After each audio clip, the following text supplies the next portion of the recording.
الحمد لله نحمده ونستعينه ونستغفره ونعوذ بالله من شرور أنفسنا ومن سيئات أعمالنا من يهده الله فلا مضل له ومن يضلل فلا هادي له ونشهد أن لا إله إلا الله وحده لا شريك له ونشهد أن سيدنا ومولانا محمدا عبده ورسوله صلى الله عليه وعلى آله وأصحابه وأزواجه وذرياته وأهل بيته وبارك وسلم تسليما كثيرا. أما بعد فأعوذ بالله من الشيطان الرجيم. بسم الله الرحمن الرحيم. وكذلك جعلناكم أمة وسطا وقال رسول الله صلى الله عليه وسلم لا يؤمن أحدكم حتى يكون هواه تبعا لما جئت به أو كما قال عليه الصلاة والسلام. معزز سامعین، اللہ سبحانہ و تعالی نے یہ دین ابدی دین بنایا ہے، یعنی نبی کریم صلی اللہ علیہ وسلم کی بعثت سے لے کر قیامت تک یہی دین دنیا میں نافذ رہے گا اور اسی دین کی پیروی کی جائے گی. یہ فیصلہ اللہ سبحانہ و تعالیٰ کا تھا جب اس دین کو نازل کیا نبی کریم صلی اللہ علیہ وسلم پر، اور اس شریعت کا پابند کیا نبی کریم صلی اللہ علیہ وسلم کو اور اس کی امت کو. تو دین جب ابدی دین ہے اور نبی کریم صلی اللہ علیہ وسلم سے لے کر قیامت تک جتنے بھی زمانے آئیں گے، جس طرح کے بھی حالات ہو، جس طرح کی بھی قومیں آئیں، جس طرح کی بھی تہذیبیں آئیں، سب کے سب اسی شریعت کے پابند ہیں. اور آپ سمجھ سکتے ہیں کہ زمانہ کتنا بدل جاتا ہے 50-100 سال کے بعد، اور 200-400 سال کے بعد تہذیبیں کس طرح بدل جاتی ہیں، اور قومیں مختلف علاقوں کے اعتبار سے کتنی تبدیل ہو جاتی ہیں. اسی طرح تہذیبیں بھی بدل جاتی ہیں. لیکن اللہ سبحانہ و تعالیٰ نے ان ساری تہذیبوں کے لیے جو 1400 سال پہلے تھی اور جو قیامت تک رہے گی، اور سارے قومیں جو نبی کریم صلی اللہ علیہ وسلم کے زمانے سے لے کر قیامت تک رہیں گی، اور وہ ساری نسلیں اور وہ ساری اقوام، وہ سارے علاقے دنیا میں جہاں جہاں بھی آباد ہے انسان، سب کے لیے ایک ہی دین اور ایک ہی شریعت بھیجی ہے. اس لیے اللہ سبحانہ و تعالیٰ نے اس شریعت میں ایسی خوبیاں رکھی ہے جو ہر قوم کے موافق ہے، ہر تہذیب کے ساتھ چلے، ہر چیلنج کا جواب دے، ہر نئی چیز کا علاج اور اس کا جواب اس میں موجود ہو. یہ اس شریعت کی خصوصیت ہے. اور اس میں سے اہم خصوصیت یہ ہے جس کا اللہ سبحانہ و تعالیٰ نے آیت کریمہ جس کی میں نے آپ کے سامنے تلاوت کی اس میں ذکر کیا، وَكَذَلِكَ جَعَلْنَاكُمْ أُمَّةً وَسَطًا، کہ ہم نے تم کو ایک معتدل امت بنا کر بھیجا ہے. معتدل عدلہ کہتے ہیں اس اعتدال کو کہ جس میں نہ کوئی غلو ہو، نہ کسی طرح کی کوئی کمی ہو، اور جو ہر جگہ جو ہے ہر جگہ فٹ ہو جائے اور ہر چیز کے موافق ہو، اس کو کہتے ہیں وسطا. تو نبی کریم صلی اللہ علیہ وسلم اس سے خطاب کر کے، یا آپ صلی اللہ علیہ وسلم کی امت سے، مسلمانوں سے خطاب کر کے اللہ سبحانہ و تعالیٰ فرماتے ہیں کہ وَكَذَلِكَ جَعَلْنَاكُمْ، تم لوگوں کو ہم نے بھیجا ہے، بنایا ہے امتاً وسطا، ایک معتدل امت، یعنی ایسی امت کہ جو ہر تہذیب کے ساتھ چلے اور جس میں ہر چیلنج کا جواب ہو، اور زمانے میں کوئی بھی نیا مسئلہ آئے اس کا حل تم لوگوں کے ذریعے اس قوم تک پہنچے اور تم لوگوں کا اس کا علاج اور اس کا جو ہے اس کا حل مل جائے. اسی وجہ سے اسلام نے جو ہے انسان جو دو چیزوں سے مرکب ہے، روح اور جسم، ان دونوں کی جو ہے ان دونوں کے تقاضوں کا خیال رکھا ہے، اور ان دونوں کی جو ضرورت ہے اس ضرورت کی پوری رعایت کی ہے تاکہ یہ اسلام فطرت کا دین بن سکے. اور ہر اس فطرت کا کہ جہاں انسان آباد ہے اور جس علاقے میں آباد ہے، جس طرح کی بھی فطرت ہو، اور فطرتیں بدلتی نہیں، فطرتوں کو بنانے والا ایک ہی ہے، اور ساری جتنے بھی بچے پیدا ہوتے ہیں وہ اسلام کی فطرت پر پیدا ہوتے ہیں اور صحیح فطرت پر پیدا ہوتے ہیں، تو فطرت کا بنانے والا ایک ہے۔ تو دین اسلام کو بھی فطری دین بنایا ہے، فطرت کا دین بنایا ہے کہ فطرت کے ساتھ ساتھ چلے اور فطرت کے تقاضوں کو پورا کرے، اور فطرت کے تقاضوں کو پورا کرنے کا مطلب یہ ہے کہ انسانی جسم کے جو ضرورتیں ہیں وہ بھی اس میں آپ کو پوری مل جائیں گی، اور انسانی روح کے جو تقاضے ہیں وہ بھی اس میں آدمی کو مل جاتا ہے، اور انسان کی اس میں بھی جو ہے اس کی رغبت پوری ہو جاتی ہے، اور اس کے جو تقاضے ہوتے ہیں، اس کی جو ہے اندرونی جو اس کی خواہش ہوتی ہے روح کی، وہ بھی اس میں پوری ہو جاتی ہے۔ تو جب یہ اسلام ایک جو ہے فطرت کا دین ہے اور ایک جامع دین ہے جس میں روح کے بھی تقاضے ہیں اور جسم کے بھی تقاضے ہیں، تو یہ دین دوسرے دینوں سے بالکل مختلف ہے۔ آپ جو ہے ہندوؤں کو لے لیجئے، ان میں جو سادھو سنت ہوتے ہیں وہ نہ کاروبار کرتے ہیں اور نہ جو ہے شادی کرتے ہیں، اور نہ کوئی اس طرح کی چیزیں جس میں جسم کے تقاضے پورے ہوں وہ نہیں ہوتے ان میں۔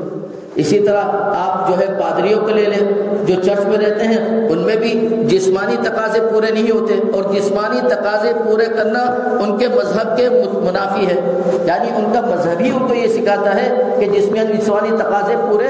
نہ ہوں۔ اور بقیہ آپ تہذیبیں دیکھ لیجیے تو اس میں سارا زور جسمانی تقاضوں پر ہے۔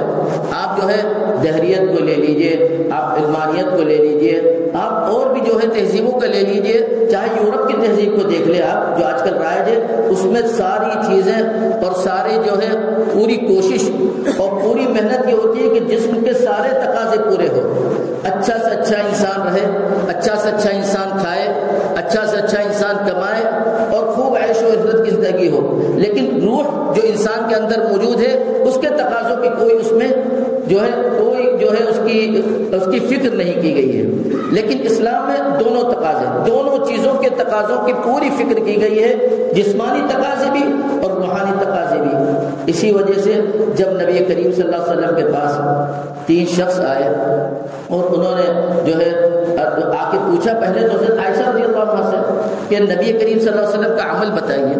کہ آپ صلی اللہ علیہ وسلم کا عمل کیا ہے، تو حضرت عائشہ رضی اللہ عنہ نے بتایا ہوگا کہ گھر میں آتے ہیں تو ہم لوگ کے ساتھ رہتے ہیں، کرتے ہیں، آپ روزہ بھی رکھتے ہیں اور افطار بھی کرتے ہیں، اور جو ہے ہم لوگوں کے ساتھ دل لگی بھی کرتے ہیں، اور اللہ کے جو ہے احکامات وہ بھی پورے کرتے ہیں۔ تو ان کو ایک بہت کم لگا کہ جو ہے ہم جب اللہ کے لیے اور اللہ کو راضی کرنے کے لیے پیدا ہوئے ہیں تو پھر ہمیں دنیا میں جو ہے مشغول ہونے کی ضرورت کیا ہے، بیوی بچوں کے ساتھ دل لگی کرنے کی ضرورت کیا ہے، ہمیں رات میں سونے کی ضرورت کیا ہے، ہمیں جو ہے کھانے پینے کی ضرورت کیا ہے۔ تو ان کو یہ چیزیں کم محسوس ہوئی، تو انہوں نے کہا ہاں نبی کریم صلی اللہ علیہ وسلم تو چونکہ ان کے سارے گناہ معاف ہو چکے ہیں، اس لیے آپ صلی اللہ علیہ وسلم اتنا کرتے ہیں وہ بھی بہت ہے، اتنا کرتے ہیں وہ بھی بہت ہے۔ لیکن جو ہے ہم لوگ ان میں سے 3 آدمی تھے، ایک نے کہا اب میں آج سے پوری رات جو ہے عبادت کروں گا، سوؤں گا نہیں۔ دوسرے نے کہا میں پھر جو ہے ساری زندگی اب روزہ رکھوں گا، افطار نہیں کروں گا۔ تیسرے نے کہا میں شادی کا جھنجھٹ پالتا ہی نہیں کہ بیوی بچے ہوں تو اس میں مشغول ہوں۔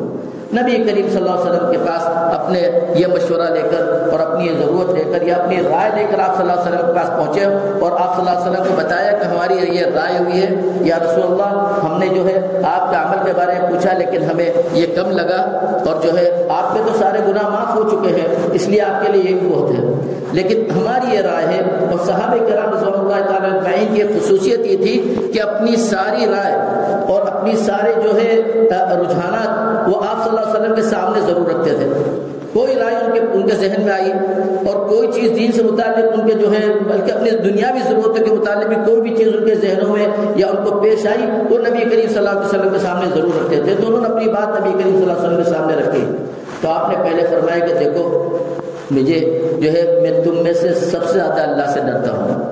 یعنی کہ اللہ نبی کریم صلی اللہ علیہ وسلم کی مغفرت ہو گئی تو آپ صلی اللہ علیہ وسلم کی خشیت انی اخشاکم للہ، تم لوگوں میں سے سب سے زیادہ اللہ کی خشیت مجھ میں ہے، اور تم میں سے سب سے زیادہ جو ہے تقویٰ مجھ میں ہے۔ لیکن اس کے باوجود بھی یعنی مجھے جو ہے مجھ میں جو تمہارا جو جذبہ ہے ان میں سے تمہارے جذبوں سے بہت زیادہ اور پورے اعلیٰ درجے کا جذبہ میرے اندر بھی ہے، لیکن اس کے باوجود بھی میں رات میں سوتا بھی ہوں، اللہ کی عبادت بھی کرتا ہوں،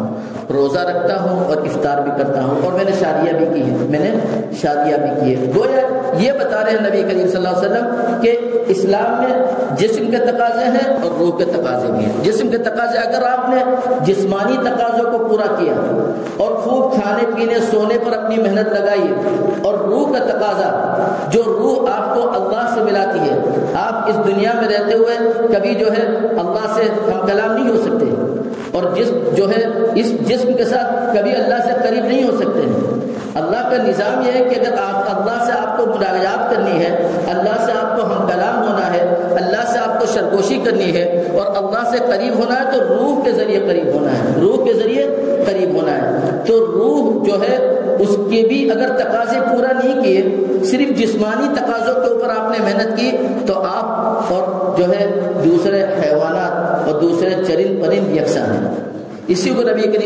قرآن کریم کہتا ہے اولئک کالانعام، کہ دیکھو جو لوگ صرف کھاتے پیتے اور سوتے ہیں، ان کو روح کی کوئی فکر نہیں ہے، صرف پوری محنت ان کی ہے اچھا کھائیں، اچھا پیے، اچھے مکان میں رہے اور خوب اچھا سوئیں، تو جو ہے یہ بالکل تقاضے جو ہے حیوانات کے ہیں۔ ایک جو ہے اب ایک بلی کیا چاہتی ہے؟ بلی یہی تو چاہتی ہے کہ آرام سے رہے اور اچھا کھائے اور اچھا پیے،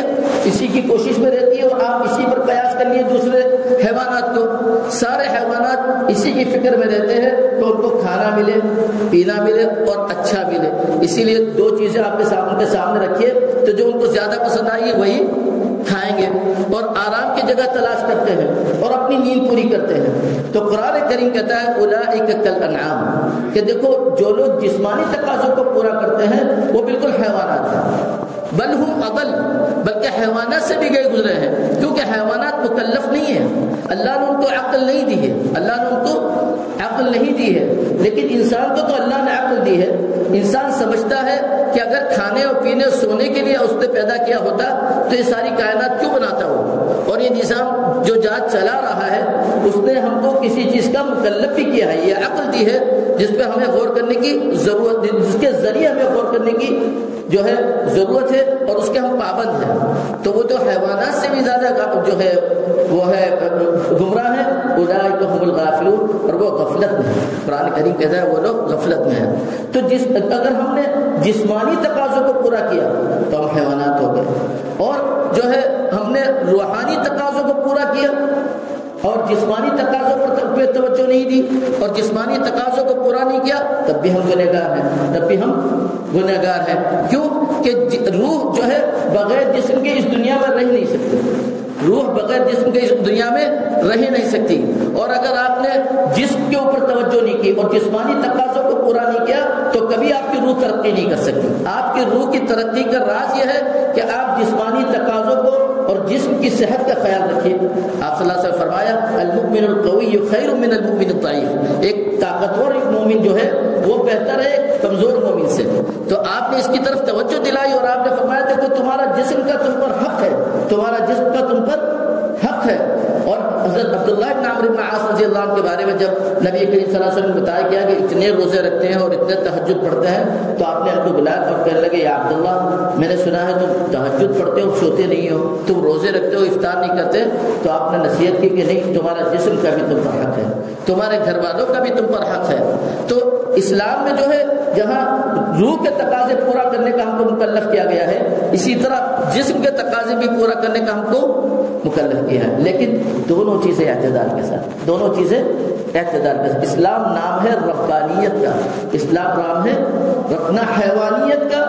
اور نہ رہبانیت کا۔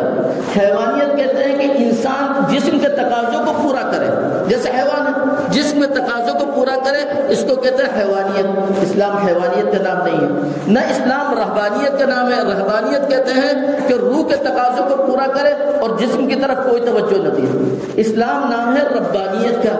ربانیت کہتے ہیں کہ آپ جسم کے تقاضوں کو پورا کرتے ہوئے آپ کا اندرون اور روح اللہ کے ساتھ رہے۔ اسی لیے آپ اپنے کاروبار میں ہیں، نماز کی فکر ہے، حلال حرام کی فکر ہے، تو آپ عبادت میں ہیں۔ آپ اپنے گھر والوں میں ہیں، نمازوں کی فکر ہے آپ کو، حلال حرام کی فکر ہے تو آپ عبادت میں ہیں۔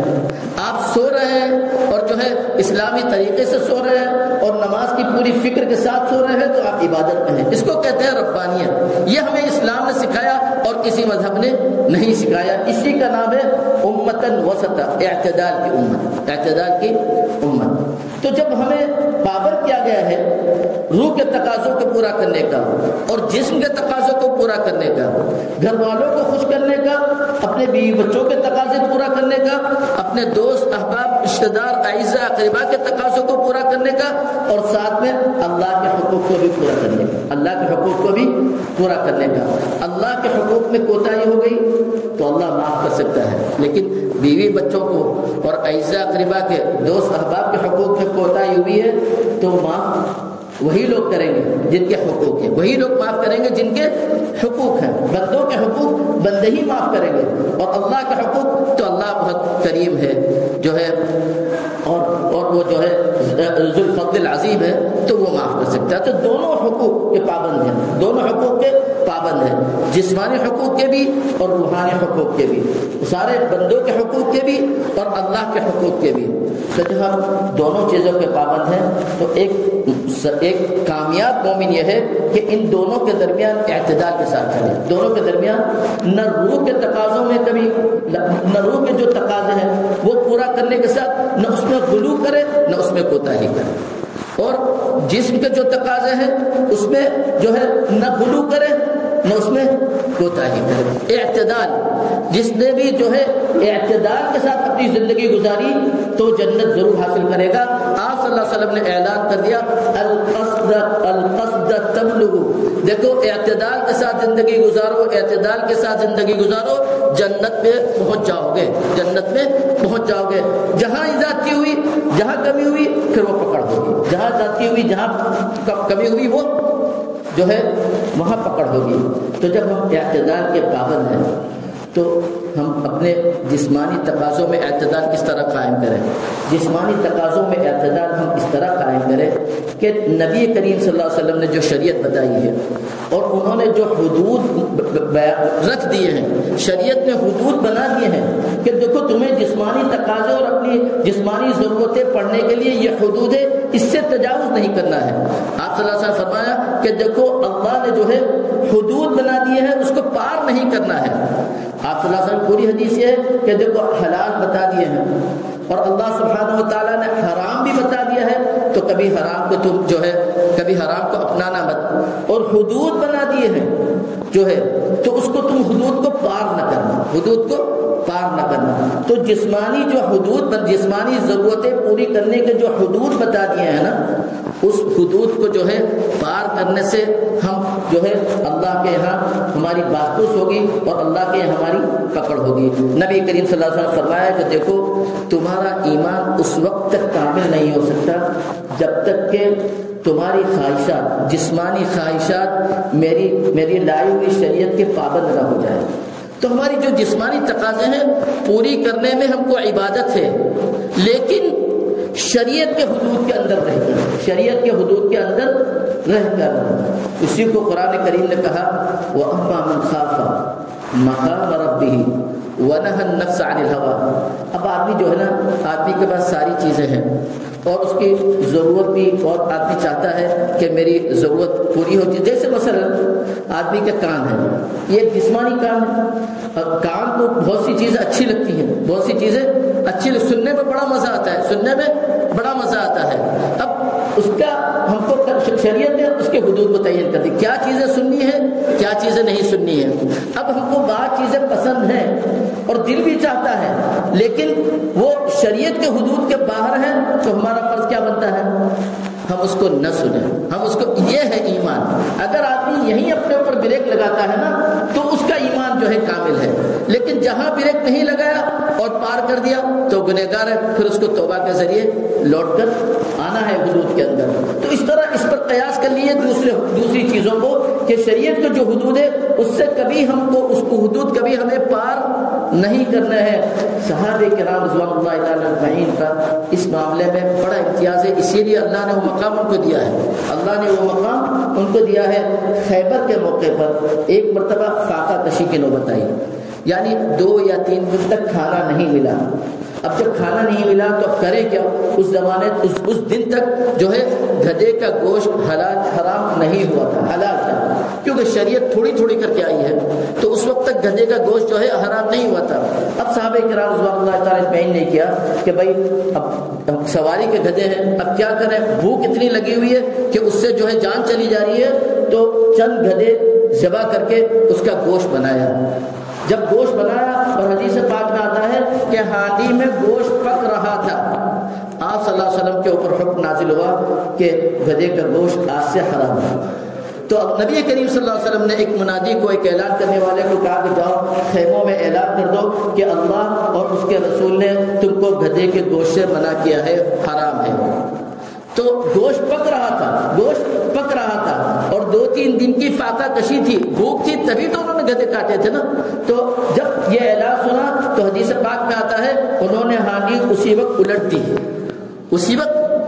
لبیک کیا، لبیک اس کو کہتے ہیں، لبیک یا رسول اللہ، اس کو کہتے ہیں لبیک یا رسول اللہ، کہ آدمی کی خواہش ہے، ضرورت ہے، لیکن حدود ہے تو حدود سے کبھی تجاوز نہیں کرنا ہے۔ بس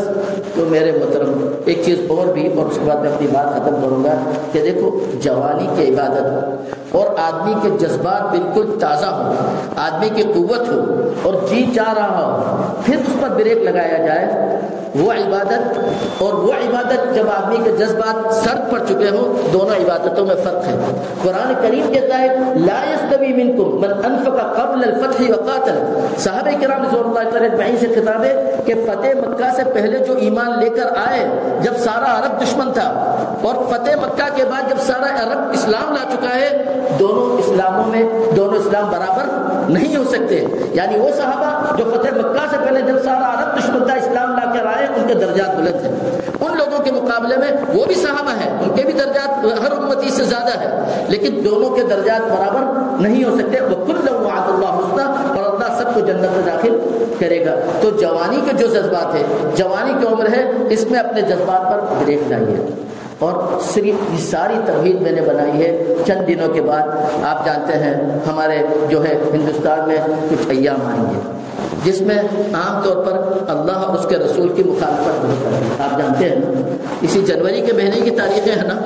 جنوری کا جو 20 کا جو ہے 10 سے لے کر 20 کی جو تاریخیں ہیں ان میں وہ دن آتے ہیں نا۔ بس میرے عزیز بھائیوں، آپ سے گزارش ہے کہ اللہ اور رسول کے احکامات جو ہے اس کے پاس و لحاظ کیجیے، اس کا پاس و آپ اپنے اور اپنے گھر والوں کے مکلف ہیں، دوستوں کو جو ہے ہمدردی اور محبت کے ساتھ کہنے کے مکلف ہے، اور اللہ کرے آپ مشن چلائیے، کل یہی آپ کے نام اعمال میں لکھ دیا جائے گا، اس لیے کہ جو اچھی سنت جاری کرے گا تو جب تک قیامت تک اس پر عمل ہوگا جو ہے اس کے نام اعمال میں لکھا جائے گا۔ اور ہمارے بڑے بوڑھے جو گھر میں ہیں، جن کا کنٹرول ہے، اگر انہوں نے کنٹرول جو ہے اپنے گھر میں رکھا تو جو ہے یہی کنٹرول اس وقت کام آئے گا جب وہ جو ہے اپنی قبروں میں اللہ ان کے عمر برکت دے، اور جو ہے صحت عافیت تندرستی کے ساتھ صحت کے ساتھ اللہ ان کو رکھے تو ان کو وہاں یہ کام آئے گا۔ تو اللہ سبحانہ و تعالیٰ مجھے بھی توفیق عطا فرمائے اس پر عمل کرنے کی، اور آپ کو بھی توفیق عطا فرمائے عمل کرنے کی۔ خود بھی عمل کیجیے، کبھی اس میں شریک نہ ہوئیے، اللہ اور اس کے رسول کے لیے کبھی اس میں شریک۔ آپ صلی اللہ علیہ وسلم نے فرمایا، آپ نے بارہا سنا ہے کہ غیروں سے مشابہت جو ہے وہ انہی کا ایک جز ہے، انہی میں لکھ دیا جائے گا، انہی میں، اور نہ آپ اس میں شریک ہوئیے نہ ان کے ساتھ اس موقع پر حاضر رہیے، کیونکہ اگر اس میں آپ حاضر رہتے ہیں مجھے کوئی لینا دینا نہیں ہے، میں تو صرف کھانے آؤں گا، سمجھ رہی ہے، اور مجھے کوئی اس سے نفرت ہے، آپ لوگ کیجئے، میں صرف کھانے پر مجھے بلا دینا، تو وہ بھی گناہ میں شریک ہے، وہ بھی گناہ میں شریک ہے۔ اللہ نے آپ کو تندرستی دی ہے، صحت دیا ہے، مال دیا ہے، ساری قوت دی ہے۔ اب اللہ سبحانہ و تعالیٰ دیکھیں گے کہ ہم اللہ کے احکامات کو اپنے پیروں تلے روکتے ہیں یا اللہ کے احکامات کے اوپر اپنے جذبات قربان کرتے ہیں۔ اللہ سبحانہ و تعالیٰ مجھے بھی مضبوط ایمان نصیب فرمائے، آپ لوگوں کو بھی مضبوط ایمان نصیب فرمائے، اور جب اس کی بارگاہ میں حاضر ہو تو اللہ سبحانہ و تعالیٰ ہم سب سے راضی ہو۔ سبحان ربک رب العزت عما یصفون وسلام علی المرسلین والحمد للہ رب العالمین۔